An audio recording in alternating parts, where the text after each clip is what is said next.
একটা শব্দ আছে, পরিস্থিতি। অনেক মানুষের মুখে আমরা এই শব্দ শুনি। জীবনে যখন অসফল হয়ে দুঃখ আসে, সংকট আসে, কোনো বিপদ ঘনিয়ে আসে, তখন সমস্ত দোষ আমরা পরিস্থিতির ওপর চাপিয়ে দিই। আর দেখতে গেলে কোথাও না কোথাও ঠিকই করি।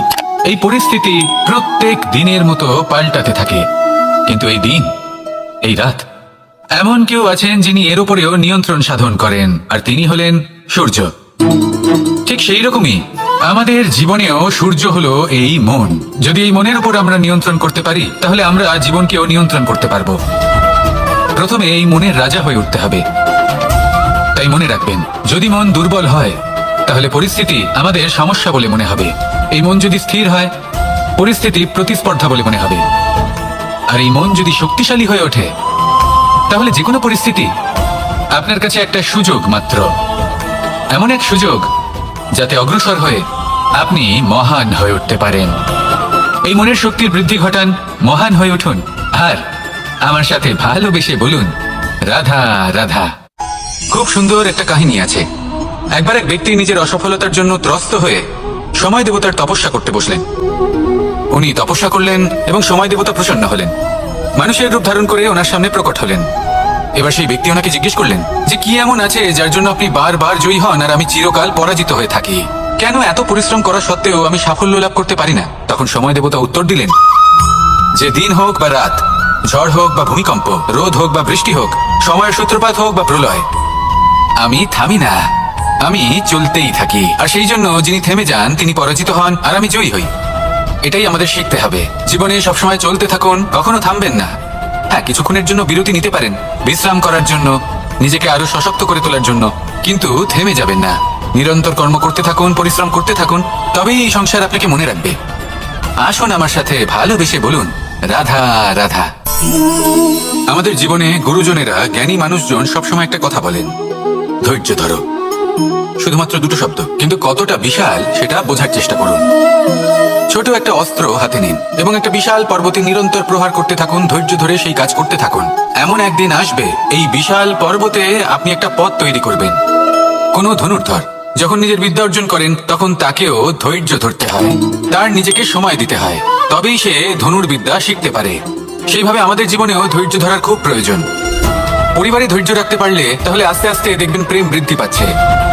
সমাজে যদি ধৈর্য রাখতে পারেন, তাহলে আস্তে আস্তে এই সমাজ আপনাকে সম্মান করবে। যদি নিজের জীবনে ধৈর্য রাখতে পারেন, তাহলে নিজে থেকেই আত্মবিশ্বাস বাড়বে, নিজের বিকাশ হবে। জীবনে সবই সম্ভব যদি ধৈর্য রাখতে পারেন। হয়তো আস্তে আস্তে হবে, কিন্তু হবে অবশ্যই। শুধু ধৈর্য রাখুন, কারণ ধৈর্যই সব থেকে বড় পুঁজি। আসুন আর আমার সাথে ভালোবেসে বলুন, রাধা রাধা। আমাদের জীবনে যখনই আমরা কোনো বড় দায়িত্বের সম্মুখীন হই, তখন আমরা তার থেকে দূরে পালাই আর এই অজুহাত দিই যে না না, এত বেশি ভার বহন করার যোগ্যতা আমার নেই, আমি করতেই পারবো না। দেখুন, এই সংসারে ভিন্ন ভিন্ন ধরনের গাছ আছে, ছোট গাছ, বড় গাছ, কিন্তু বট গাছের মতো বড় এবং নিবিড় গাছ আর একটাও নেই। সে নিঃস্বার্থভাবে এই সংসারকে সেবা করে যায়, ছায়া প্রদান করে, শীতলতা প্রদান করে। আর যখন এমন সময় আসে যখন তার উপর বোঝা অত্যন্ত বেড়ে যায়, সে কিন্তু কোনোভাবেই ভেঙে পড়ে না। তখন সে নিজের নিঃস্বার্থ কর্মের ফল লাভ করে। সেই নিঃস্বার্থ কর্ম যা সে করেছে, তার দেহ থেকে ছোট ছোট ঝুড়ি বার হয় এবং তা কাণ্ডের আকার ধারণ করে। সেই কাণ্ড মাটির কাছে পৌঁছয় এবং তারপর তা বটগাছের সহায়ক হয়ে ওঠে। সে ভেঙে পড়ে যায় না। এইভাবে আপনিও জীবনে নিঃস্বার্থভাবে সবার সেবা করুন, ভালোবাসুন, সবাইকে সাহায্য করুন। যেদিন আপনার উপর বোঝা অত্যন্ত বেড়ে যাবে, সেদিন এই সব মানুষ আপনাকে সাহায্য করার জন্য আসবেন, আপনার শক্তি হয়ে উঠবেন, আর আপনি বটগাছের মতোই মহান এবং বিশাল হয়ে উঠবেন। আসুন আর আমার সাথে ভালোবেসে বলুন, রাধা রাধা। মানুষ তার জীবনে দুই ধরনের পরিস্থিতিকে খুব ভয় পায়। এক, কোনো কারণবশত কারোর সামনে নত হওয়া। দুই, কোনো কারণে নিজের চরিত্র থেকে, নিজের মূল্যবোধ থেকে বিচ্যুত হওয়া। এবার কেন হয় এরকম যে কথায় কথায় কারোর সামনে নত হতে হয়? কেন বারংবার নিজের চরিত্র থেকে চ্যুত হতে হয়? এরকম কেন হয়? এটা তখনই হয় যখন আমাদের শিক্ষা এবং মূল্যবোধের অভাব থাকে। যদি মানুষের মধ্যে প্রকৃত শিক্ষা থাকে, তাহলে এই সংসারে কোনো সময় এবং কারোর সামনেই নত হওয়ার কোনো প্রয়োজন নেই। যদি মানুষের মধ্যে মূল্যবোধ থাকে, তাহলে তাকে নিজের মূল্যবোধ বা চরিত্র থেকে বিচ্যুত হতে হয় না, তা সে যাই হয়ে যাক না কেন। কোনো বালককে যদি জন্ম থেকেই সুশিক্ষার অধিকারী করা হয়, শিক্ষিত করা হয়, মূল্যবোধের অধিকারী করা হয়, তবে সেই সংসারে এমন কর্ম করবে যাতে সে নিজেকে, নিজের পরিবারকে, সমগ্র সমাজকে গর্বিত করতে পারে। শিক্ষা লাভ করুন, মূল্যবোধ লাভ করুন এবং আমার সাথে ভালোবেসে বলুন, রাধা রাধা। আমাদের সকলের জীবনে একটা লক্ষ্য থাকে যেটা আমরা লাভ করতে চাই। ঠিক যেন একটা প্রতিস্পর্ধা বিদ্যমান যে কে সব থেকে আগে নিজের লক্ষ্যে পৌঁছতে পারবে। আর সেই জন্য আমরা সকলে খুব তাড়াতাড়ি এগোতে চেষ্টা করি, বড় এবং দীর্ঘ পদক্ষেপ ফেলি যাতে তাড়াতাড়ি নিজের লক্ষ্যে পৌঁছতে পারি। কিন্তু এক অত্যন্ত গুরুত্বপূর্ণ বিষয় আছে, সবসময় লক্ষ্য সামনে থাকবে না, কখনো কখনো তা খুঁজতে হয়। এই যাত্রা খুব কঠিন হতে পারে, আর ঠিক এই কারণেই সবসময় দ্রুত গতিতে চলা বা তাড়াতাড়ি পথে চলা সেটা আবশ্যক নয়। তার থেকেও বেশি গুরুত্বপূর্ণ হলো ভেবেচিন্তে তারপর পথ চলা। যদি ভেবেচিন্তে পদক্ষেপ ফেলেন, চলতে পারেন, তাহলে সেটাই সর্বশ্রেষ্ঠ পদক্ষেপ। কখন কোন দিকে যেতে হবে, কখন কোথায় দিক পাল্টানো যাবে না, কখন গতি বেশি রাখতে হবে, কখন কম, কখন থামবো, কখন চলবো, এই সব কিছুর বিষয় জ্ঞান অত্যন্ত গুরুত্বপূর্ণ এবং ভেবে চিন্তে চলতেই হবে। সেই জন্য শুধু তীব্র গতিতে সামনে এগোলে চলবে না, ভাবনা চিন্তা করে এগোতে হবে। আসুন আমার সাথে ভালোবেসে বলুন, রাধা রাধা। কখনো কোনো প্রজাপতিকে উড়তে দেখেছেন? কি সুন্দর উড়ে বেড়ায় সে, এক ফুল থেকে অন্য ফুলে, এক পাতা থেকে অন্য পাতার উপর। কিন্তু সে কিভাবে উড়তে শেখে কখনো ভেবেছেন? জন্ম থেকেই কিন্তু প্রজাপতির ডানা থাকে না, ও কিন্তু ছোট্ট একটা ডিমের আকারে জন্ম লাভ করে। তারপর সেই ডিমটি ভেঙে একটি কীট বাইরে আসে। আস্তে আস্তে সে বড় হয়, ওর শক্তি বৃদ্ধি পায়। তারপর সে সেই কীট দশা ত্যাগ করে নিজের ডানাগুলি মেলে। এই প্রক্রিয়া তার কাছে সরল নয়, অত্যন্ত যন্ত্রণাদায়ক প্রক্রিয়া, কিন্তু সে সেই যন্ত্রণা মেনে নেয়। আর তারপর আস্তে আস্তে সে উড়তে শেখে। শুধুমাত্র আকাশে উড়ে বেড়ায় তা নয়, আমাদের মনের মাঝে উড়ে বেড়ায়। এবার এই ডিম থেকে প্রজাপতি হয়ে ওঠার যে যাত্রা, এটা যতটা কঠিন, ততটাই কঠিন হয় এই সংসারে শ্রেষ্ঠ কর্ম করা, ততটাই কঠিন হয় এই সংসারে মহান হয়ে ওঠা। সেই জন্য প্রয়োজনীয় প্রচেষ্টা এবং সময়।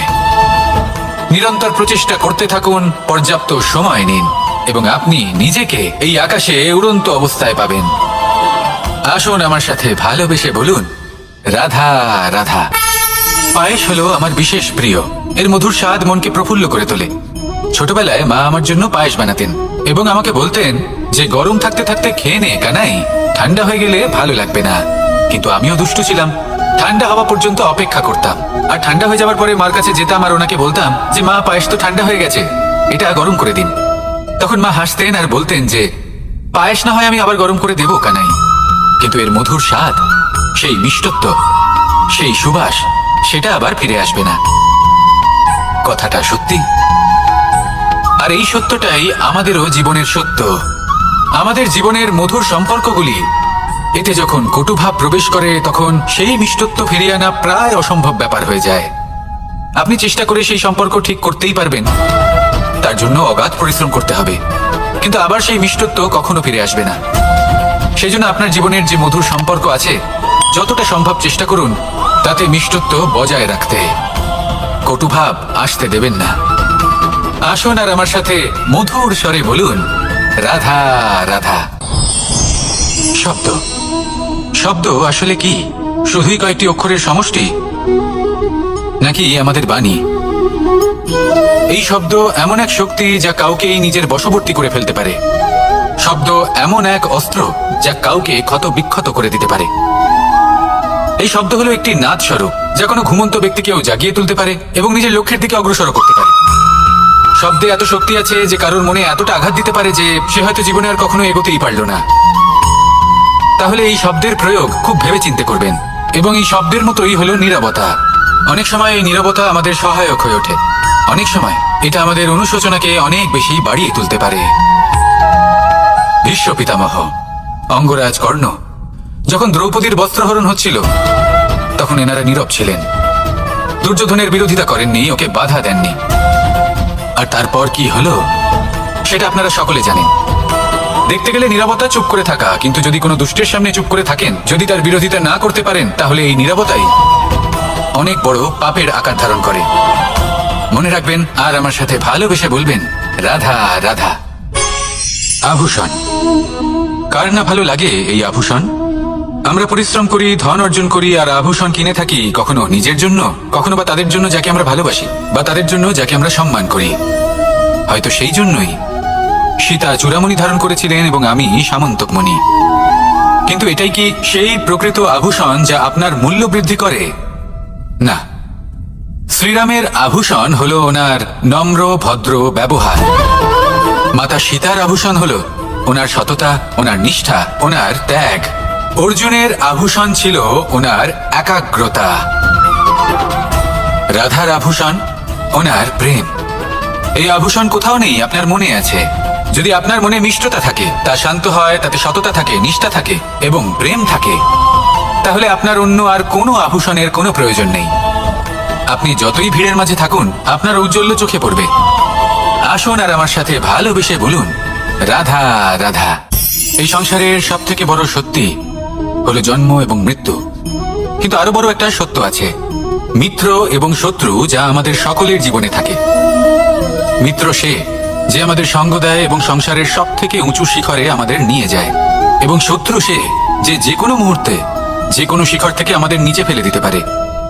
এবার বিচিত্র ব্যাপার হলো এটাই যে আমরা নিজেরাই এদের সাথে নিয়ে চলি, নিজেরাই এদের পালন করি। তা কি করে? প্রথমে বুঝুন এই মিত্র এবং শত্রু কারা। আপনার নিজের মন, আর কেউ নয়। এই মনই হলো মিত্র। যখন তাতে ভারসাম্য বজায় থাকে, তা নিয়ন্ত্রিত থাকে, তা পবিত্র হয়। কিন্তু যদি এই মন অনিয়ন্ত্রিত হয়ে পড়ে, যদি আপনাকে সে নিয়ন্ত্রণ করতে শুরু করে, তখন সেই আপনার সব থেকে বড় শত্রু হয়। সেই জন্য এই মনের ওপর নিয়ন্ত্রণ রাখতে শিখুন, এতে ভারসাম্য বজায় রাখতে শিখুন। তাহলে আপনি এমন এক বন্ধুকে পাবেন যে আপনাকে এই সংসারের শিখরে পৌঁছে দেবে। আসুন আমার সাথে ভালোবেসে বলুন, রাধা রাধা। ঈশ্বর আসলে কে? সংসারের বেশিরভাগ মানুষের কাছে ঈশ্বর হলেন এই সংসারের রচয়িতা, পালনকর্তা। কারোর কাছে উনি জ্ঞাতা, কারোর কাছে উনি হলেন আস্থার প্রতীক, আবার কারোর জন্য শুধুমাত্র অন্ধবিশ্বাস। কিন্তু এই ঈশ্বর কি কোনো শরীর, নাকি একটা বোধ, নাকি শুধুই শ্রদ্ধা? ঈশ্বর হলেন তিনি যিনি হলেন আপনার ইষ্ট। সেই জন্যই তো গুরু, মাতা, পিতা এনাদেরও ঈশ্বরই বলা হয়েছে। যাদেরকে আমরা ঈশ্বর বলে মনে করি, যারা আমাদের ইষ্ট, তারা আমাদের একটি পথ দেখান, একটি দিকে চালিত করেন। সেই পথে চলে আপনি শুভ কর্ম করতে পারেন। আর যখন কোনো ব্যক্তি তার ঈশ্বরের আদেশ পালন করেন, তখন সে নিজে থেকেই শুভ পথে অগ্রসর হয়ে যান। বেশ কয়েকজন মানুষ ঈশ্বরের উপর আস্থা রাখেন এবং ভাবেন যে অনুচিত কোনো কাজ করা উচিত নয়, ঈশ্বর দেখছেন। ওনারা ভয় পান যে কোনো অনুচিত কর্ম করলে কে জানে তার পরিণাম কি হবে। এমন অনেক ব্যক্তি রয়েছেন যারা ঈশ্বরকে বিশ্বাস করেন এবং জানেন যে ঈশ্বর তাদেরকে দেখছেন, তাই যে যে শুভ কর্ম ওনারা করেছেন তার ফল তারা অবশ্যই পাবেন। এবার আপনি ভয় পেয়ে ঈশ্বরকে বিশ্বাস করবেন, নাকি বিশ্বাসের দ্বারা ঈশ্বরকে বিশ্বাস করবেন, সেই সিদ্ধান্ত আপনারই। কিন্তু হ্যাঁ, যদি আপনার মনে ঈশ্বরের জন্য কোনো স্থান থাকে, যদি আপনার কোনো ইষ্ট থাকেন, যদি আপনি কাউকে ঈশ্বর মনে করেন, যার প্রত্যেক আদেশ আপনি পালন করে থাকেন, তাহলে বলি ঈশ্বর কখনো আপনাকে অনুচিত পথে চালিত করবেন না। আসুন আমার সাথে ভালোবেসে বলুন, রাধা রাধা। এই সংসারে ভিন্ন ভিন্ন ধরনের গাছ আছে, অসংখ্য ধরনের প্রজাতি আছে। কিছু গাছ পাতা দিয়ে থাকে, কিছু ফুল, কিছু ফল। কেউ ছায়া প্রদান করে, কেউ শীতলতা প্রদান করে, কেউ নিজেকে খুব কষ্ট দিয়ে এই সংসারের বিকাশে সহায়ক হয়ে ওঠে। কিন্তু এই সবার মধ্যে একটা বিষয় কিন্তু সমান, এরা প্রত্যেকেই পাতা ছাড়া, ফুল ছাড়া, ফল ছাড়া জীবিত থাকতেই পারে, কিন্তু কোনো বৃক্ষই শিকড় ছাড়া বেঁচে থাকতেই পারে না। এটাই হলো রাধা। ঠিক সেইভাবেই আমাদের জীবনে শক্তি হোক, ধন হোক বা সাফল্য হোক, আমাদের বা আমাদের পরিবারের প্রসন্নতাই হোক, এই সব কিছুর আধার হলো, সবকিছুর মূল হলো পরিশ্রম। তাই জীবনে চিরকাল পরিশ্রম করতে থাকুন। যদি আপনি জীবনে মহান হবার পথে অগ্রসর হতে চান, তাহলে পরিশ্রম করুন। এই পরিশ্রম দ্বারাই নিজের পরিবারকে প্রসন্ন করুন, নিজের বন্ধুদের প্রসন্ন করুন, এই সমাজকে গর্বিত করুন। আসুন আমার সাথে ভালোবেসে বলুন, রাধা রাধা। এই সংসারের সব থেকে বড় রোগ কোনটা? কেউ বলবে মানসিক রোগ, কেউ বলবে সেই রোগ যা সর্পদংশনের ফলে হয়ে থাকে। এই সংসারে ভিন্ন ভিন্ন ধরনের রোগ আছে এবং তার সাথে ভিন্ন ভিন্ন ধরনের যন্ত্রণাও রয়েছে। এমন একটা রোগ আছে যা চোখে দেখা যায় না, যা আপনার শরীরে কোনো দাগ রেখে যায় না, কিন্তু আপনার আত্মাকে পর্যন্ত ক্ষত বিক্ষত করে, অসুস্থ করে তোলে, বিনাশ করে দেয় আপনাকে এবং তার সাথে আপনার আত্মাকে। এই অসুখের নাম হলো লালসা। লালসা, যে কর্ম সাধন করেছেন তার থেকে বেশি ফল লাভ করার আশা। লালসা, যা আজ আছে তার থেকে অনেক বেশি লাভ করার ইচ্ছে। এই ইচ্ছে এই সংসারে সবার থেকে এগিয়ে থাকার আপনাকে প্রেরণা যোগাবে, কিন্তু তার জন্য আপনাকে অপরাধযোগ্য কাজ করতে উৎসাহিত করবে। আপনার বন্ধু, আপনার আত্মীয়, আপনার পরিবার, এই সবার থেকে আপনি কখন দূরে চলে যাবেন আপনি বুঝতেই পারবেন না। উচিত অনুচিত কোনটা, ধর্ম অধর্ম কোনটা, সব ভুলে যাবেন আপনি। সেই জন্য মনে রাখবেন, নিজের জীবনে যদি আপনি লালসার থেকে নিজেকে দূরে রাখতে পারেন, তাহলে এর অর্থ হলো যে আপনি এই সংসারের সব থেকে বড় অসুখের উপর বিজয় লাভ করেছেন। আসুন আমার সাথে ভালোবেসে বলুন, রাধা রাধা। এই সাগর কত বিশাল আকার, কখনো শান্ত কখনো উত্তাল, কিন্তু এই সাগরকে এত মহান কে করে তুলল? জল। এবার এই জলের যাত্রা দেখুন, সেটা কতটা কঠিন। এই জল সাগরে থাকে, সূর্যকে এতটা উত্তপ্ত করে তোলে যে এই জল নিজের অস্তিত্ব হারিয়ে ফেলে এবং বাষ্পে পরিণত হয়ে হাওয়ায় মিলিয়ে যায়। তারপরে আকাশে যায় আর নিজের অস্তিত্ব আবার হারিয়ে ফেলে মেঘে পরিণত হয়। তারপর এই মেঘ কোথাও গিয়ে কোনো পর্বতে ধাক্কা খায়, তারপর আবার এই জল নিজের অস্তিত্ব হারায়। তারপরে বর্ষার রূপ ধারণ করে তা বর্ষিত হয়, বা কোনো পর্বতের চূড়ায় তার শিখরে বরফের রূপ ধারণ করে। তারপরে এই বর্ষা মাটির দিকে নিজের যাত্রা শুরু করে। এবার মাটিতে ঝরে পড়া এই বর্ষা স্রোতের আকার ধারণ করে এবং আস্তে আস্তে বইতে থাকে।